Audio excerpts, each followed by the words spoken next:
Hi, hi, hi! Samahan niyo ako guys. Magluluto tayo ng bilo-bilo. Tambo-tambong sa Ilocano. Ito yung aking mga ingredients na hindi naman kompleto pero pwede na.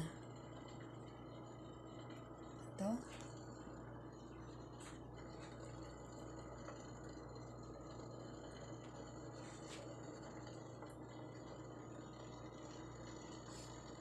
Ito po yung frozen na po ito na saging dahil wala pong saging dito na hindi frozen.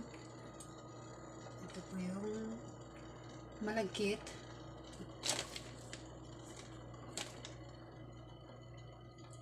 Ang sago. At ang kamote. Dalawang kulay. Ito po yung magandang gata.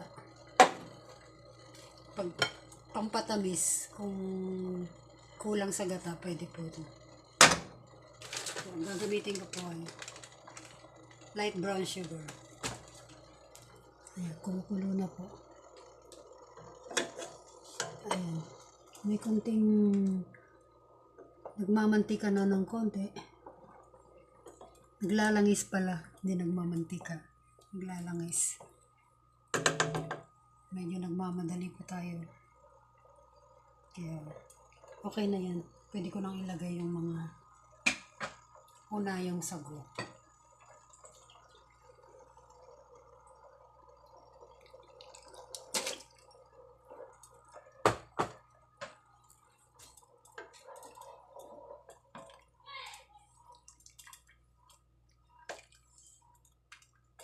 Update ko po kayo pag malapit na maluto.